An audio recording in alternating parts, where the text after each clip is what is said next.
Hello friends, welcome to my channel truth of share market. So discuss कर लेते हैं stocks for 11 December 2023 Monday के लिए। देखो, अभी सेक्टर रोटेशन चल रहा है, यानी कभी बैंक निफ्टी में आपको मूवमेंट दिखेगा, फिर उसके बाद बैंक निफ्टी साइडवे होगा, देन फिर आईटी सेक्टर में मूवमेंट दिखेगा, फिर उसके बाद वो साइडवे होगा, फिर आपको ऑटो सेक्टर में मूवमेंट दिखेगा। ठीक है, तो सेक्टोरियल मूवमेंट चल रहा है, 2 दिन किसी सेक्टर में, 2 दिन किसी सेक्टर में। ठीक है, तो कंटिन्यूस आपको एक ही सेक्टर में वर्क नहीं करना कि आज हमने एचडीएफसी में करा है तो कल भी हम एचडीएफसी और परसों भी एचडीएफसी, है ना। यानी अगर हो सकता है 1 या 2 दिन, मैक्सिमम 2 दिन आपको एक सेक्टर में रहना है, उसके बाद उस सेक्टर को चेंज ही कर देना है ना, कि जिसमें आपको लग रहा है कंसोलिडेशन हो रहा है उस सेक्टर को चूज़ करना है। तो ये चीज़ें अभी अभी जो रैली चल रही है उसमें आपको ध्यान रखना होगा। डेली आपको बैंकिंग सेक्टर में नहीं रहना, डेली आपको ऑटो में नहीं रहना, डेली आपको आईटी में नहीं रहना, है ना। यानी आज अगर 2 दिन बैंक सेक्टर में अगर मूवमेंट हो गया तो तीसरे दिन हो या नहीं हो, आप उससे हट जाएंगे। ठीक है, ये नहीं हो जाएगा, बेनिफिट हमारा चला जाएगा, चांसेस बहुत कम रहेंगे। और ये गेम है प्रोबेबिलिटी का, है ना। तो जिसमें प्रोबेबिलिटी ज़्यादा रहेगी उसमें ही आप ट्रेड इनिशिएट करेंगे। तो थोड़ा इन चीज़ों का ध्यान रखना। लाइक अगर बैंकिंग सेक्टर की बात करूँ, 2 दिन काफ़ी अच्छा मूवमेंट हुआ था इलेक्शन रिजल्ट के बाद। उसके बाद आपने देखा 1-2 दिन अब आईटी में मूवमेंट हुआ है। हो सकता है कल कंटिन्यू रहे, बट हाँ, अगर कल कंटिन्यू रहता है तो परसों हम ट्रेड नहीं करेंगे, है ना। आईटी में नहीं करेंगे। अब ऑटो में करेक्शन हो रहा है, आज करेक्शन हुआ, कल भी करेक्शन हुआ। अब कल अगर कोई अपॉर्चुनिटी मिलती है हमें बुलिश, तो फिर हम ऑटो सेक्टर की साइड जा सकते हैं। ठीक है, बट हाँ, अगर सेलिंग अपॉर्चुनिटी की बात करूँ तो फिर हम बैंक सेक्टर पे जाएंगे, है ना।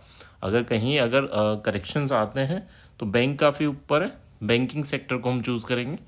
इन चीज़ों का थोड़ा सा ध्यान रखना है कि किस सेक्टर में हमें बेयरिश होना है और किस सेक्टर में बुलिश होना है। ठीक है, जहाँ 2 दिन मूवमेंट हो गया बुलिश, वहाँ हमें बेयरिश ट्रेड देखनी है या फिर साइडवे टाइप ऑफ पैटर्न पे या स्ट्रेटजी पे वर्क करना है।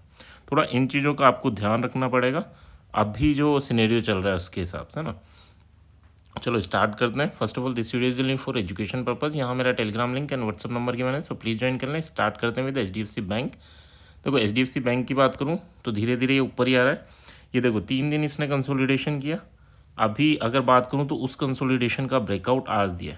ठीक है, आज ब्रेकआउट दिया एंड उसके बाद भी देखो फिर आप पहली कैंडल में ब्रेकआउट दिया एंड उसके बाद पूरे दिन इसने कंसोलिडेशन ही किया है। अब कोई कहेगा कि यार काफ़ी बड़ा मूवमेंट आपने अगर यहाँ पर एंट्री भी ली होगी तो फिर ये दिन भर कंसोलिडेशन में ऑप्शन में होंगे तो नो डाउट डिके हुआ होगा, है ना। तो इन चीज़ों का थोड़ा ध्यान रखना है। कल आपको जो लेवल गिवन थे उस लेवल के हिसाब से सेकंड टारगेट आपको अचीव हुआ है इसमें ना, बट आपको क्या चीज़ें ध्यान रखनी है वो इम्पोर्टेंट है। अब अगर आपने नोटिस किया हो 2 दिन से यानी 3 दिन से इसमें कंसोलिडेशन हो रहा था तो इसमें मूवमेंट मिल गया। ठीक है, बट हाँ, जब यहाँ इससे पहले 2 दिन कंटिन्यू इसमें बहुत बड़े मूवमेंट हुए, तो यहाँ अगर 2 दिन के बाद भी अगर हम इसमें एंटर करते तो फिर कंसोलिडेशन में हमारा डिके ही होता। ठीक है, बट कंसोलिडेशन के बाद हमने वेट किया तो फिर हमें बेनिफिट हुआ। तो इसमें मैं आपको प्लान करना। चलो लेवल की बात कर लेते हैं। 1655.5 के ऊपर जाता है तो 1666 एंड देन 1675 ये टारगेट रहेंगे। इसमें एसएल की बात करूँ तो 1652 का एसएल रहेगा, ओनली 3.5 पॉइंट का। एंड 1646.5 के नीचे जाता है तो हम सेल कर सकते हैं फॉर द टारगेट ऑफ, अगर यहाँ इसके नीचे जाता है कंसोलिडेशन के तो थोड़ी प्रॉफिट बुकिंग देखने को मिल सकती है 1633 तक। एंड देन अगर ये भी टूटता है तो 1619 तक। ठीक है, तो काफ़ी अच्छे लेवल पे है, ब्रेकआउट हो चुका है अभी। अब यहाँ लेवल ब्रेकआउट हो तो ही एंटर करना है, ज़बरदस्ती एंट्री नहीं लेनी, है ना। यानी अगर यहाँ इसके बीच में दिखे तो नहीं करना।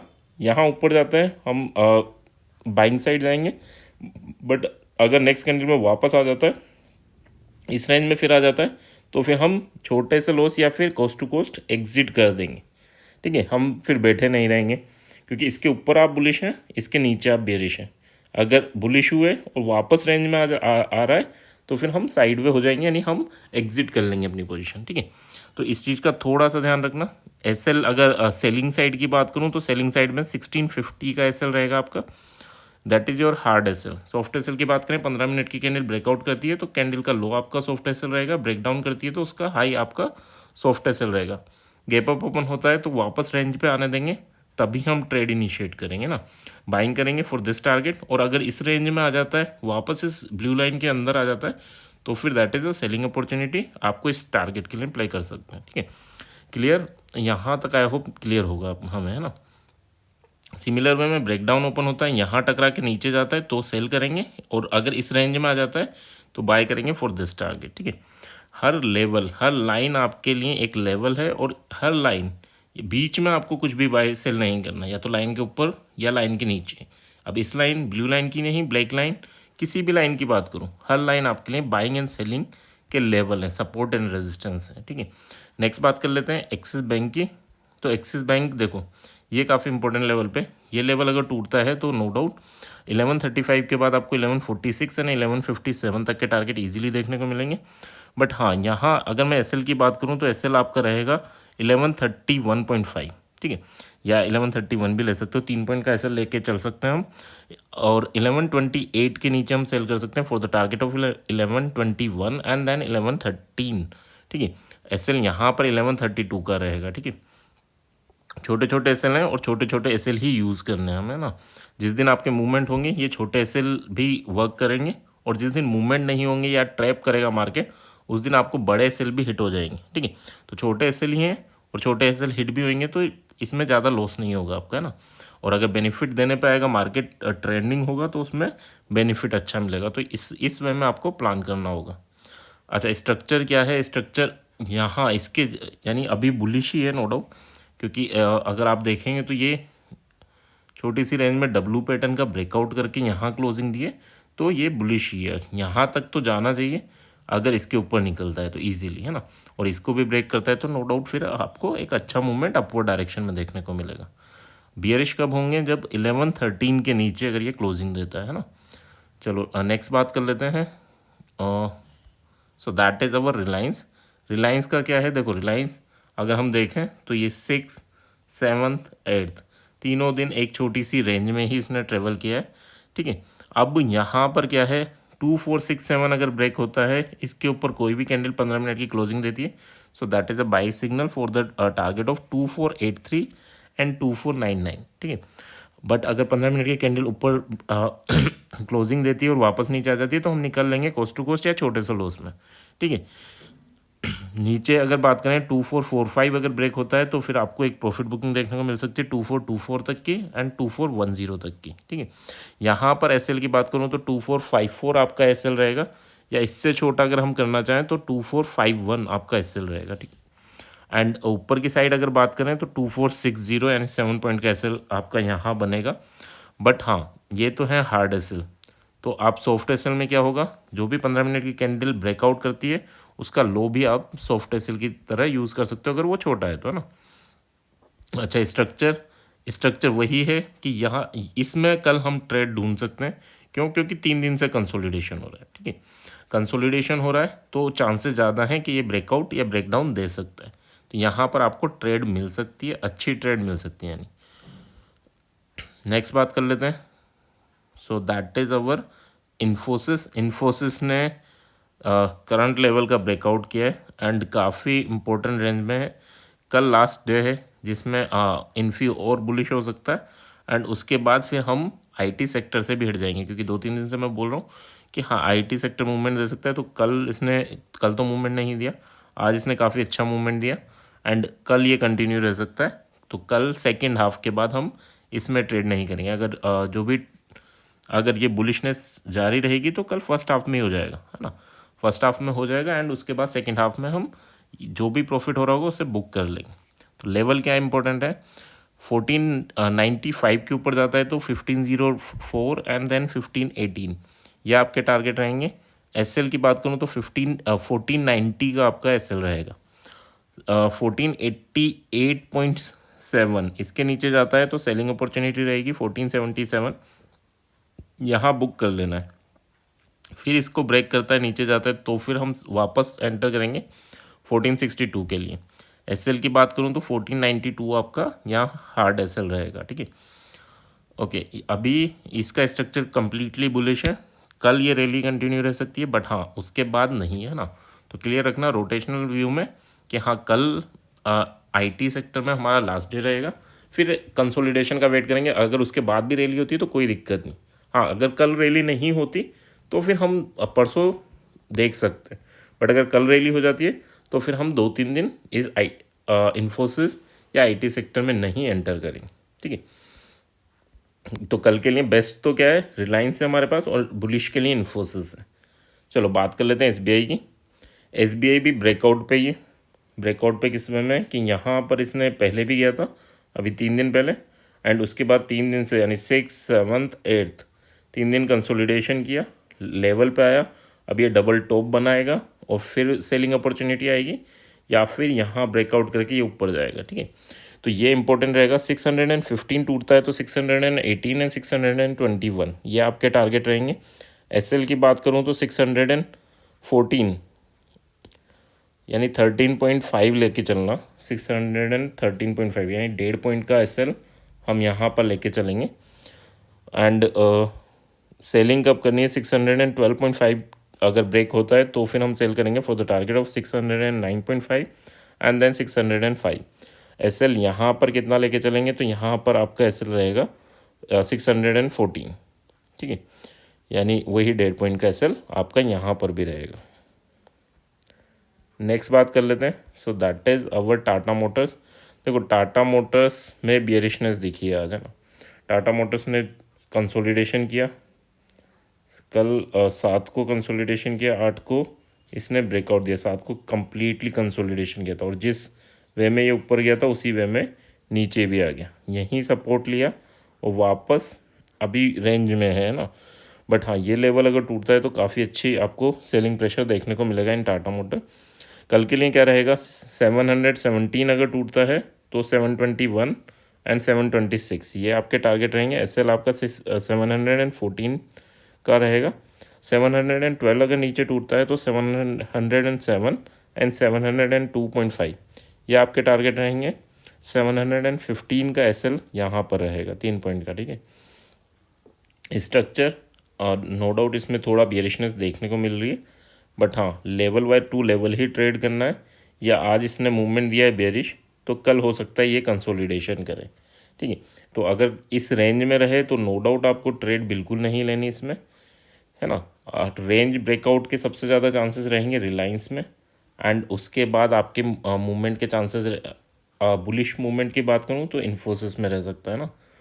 यहाँ पर देखना होगा कि ये ब्रेकआउट देता है या ब्रेकडाउन देता है। ठीक है, अडानी की बात कर लेते हैं। अडानी ने क्या किया, अडानी ने काफ़ी बड़ी रैली दी और उसके बाद वो कंसोलिडेशन तो नहीं, बट हाँ थोड़ी प्रॉफिट बुकिंग चल रही है। देखो ये प्रॉफिट बुकिंग चल रही है, अगर आप ऑप्शन में देखेंगे तो ऑप्शन में आपकी प्रीमियम डिके ही हो रही होंगी, है ना, क्योंकि ये इतनी बड़ी रैली के बाद यानी 16% के मूवमेंट के बाद 1-2% का प्रॉफिट बुकिंग वो साइडवे की तरह रिएक्ट करता है ना। आईवी की वैल्यूज़ काफ़ी डाउन हो जाती हैं और आपका पुट टू और कॉल दोनों में ही डिके आपको देखने फेस करना पड़ता है। तो अभी इम्पोर्टेंट क्या है कि छोटे मोटे मूवमेंट अडानी में वर्क करते हैं, बट कब, जब हाँ 1% का मूवमेंट हो रहा है तो 1.5% का मूवमेंट होंगे तो नो डाउट वर्क करेंगे, बट 16% के मूवमेंट और फिर 7% के मूवमेंट, उनके बाद अगर 1-2% के मूवमेंट होंगे तो ये ऑप्शन में वर्क नहीं करेंगे, है ना। इक्विटी में वर्क करेंगे नो डाउट। अभी लेवल क्या इंपॉर्टेंट है, 2853 अगर ब्रेक होता है तो 2950 एंड 3050 यहाँ तक के टारगेट हमें देखने को मिल सकते हैं अडानी।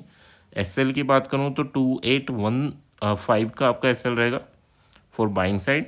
सेलिंग कब करनी है, 2750 अगर टूटता है तो सेलिंग अपॉर्चुनिटी रहेगी 2630 एंड 2512।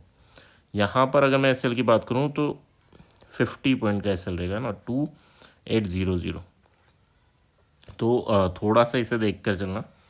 अगर शॉर्ट टर्म में हम बात करें, यहाँ बियरिश मूवमेंट अगर मिलता है तो हम ट्रेड इनिशिएट कर सकते हैं। देखो सेकंड, अगर टाटा मोटर्स साइडवे के चांसेस रहेंगे क्योंकि मूवमेंट हुआ है जो सेक्टर वाइज चल रहा है।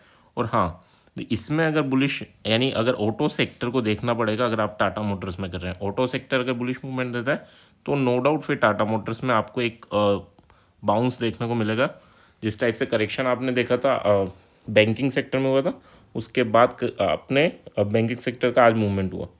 तो ऑटो सेक्टर में भी आज करेक्शन हो गया, हो सकता है कल छोटा मोटा करेक्शन हो एंड फिर एक बल्क में मूवमेंट हो। नेक्स्ट अगर एसबीआई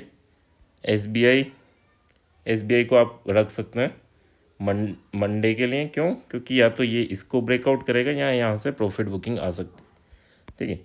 नेक्स्ट अगर बात करें इन्फोसिस केवल बुलिश मूवमेंट के लिए रहेगा। ठीक है, इसमें हम बियरिश ट्रेड नहीं ढूंढेंगे।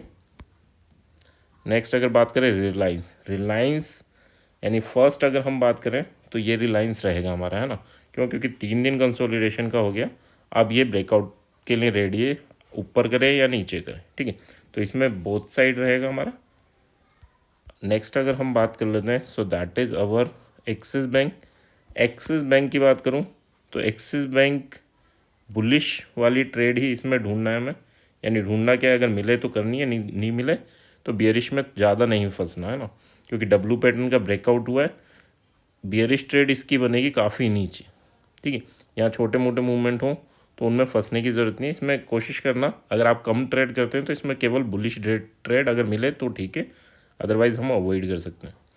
H D F C bank की बात करें तो इसमें आपको ब्रेकआउट का वेट करना पड़ेगा। 4-5 कैंडल है, 1 आवर्स की कंसोलिडेशन हुआ है, तो इसमें वेट करना पड़ेगा। ये देखोगे तो फिर इसमें थोड़ा सा आपको एक लॉजिक लगाना है। देखो थोड़ा सा इसे क्लियर कर, इसमें क्या करना है हमें, इसमें एक ट्रेंड लाइन ड्रॉ कर लेनी। अगर यहाँ आएगी तो फिर मैं बाय करूँगा, बस ये ध्यान रखना है। इसके अलावा हम इसे अवॉइड कर सकते हैं। ठीक है, यानी इसके ब्रेकआउट पे नो डाउट वो कर सकते हो, बट हाँ जो कम ट्रेड करते हैं उनके लिए बता रहा हूँ कि वो केवल जब आपकी प्रोबेबिलिटी काफ़ी ज़्यादा हो, हायर साइड, उसी वजह से मैं बता रहा हूँ ये रिवाइज कि हाँ अगर इस ट्रेंड लाइन पे आएगी तो हम बाय करेंगे और अदरवाइज हम अवॉइड कर सकते हैं। तो ये यहाँ इन तीनों का कनेक्ट करके ट्रेंड लाइन ड्रॉ कर लेना, वहाँ एक अपॉर्चुनिटी मिलेगी। जब ट्रेंड लाइन पे आएगी तो आपका एसएल ये वाला लो रहेगा ना। तो आई होप यहाँ तक चीज़ें क्लियर होंगी कि इसमें किस टाइप की ट्रेड मिल सकती है, उसके बारे में हमने डिस्कस कर लिया। अगर आपको सही में पसंद आए तो प्लीज़ लाइक एंड कमेंट ज़रूर करना। Thank you.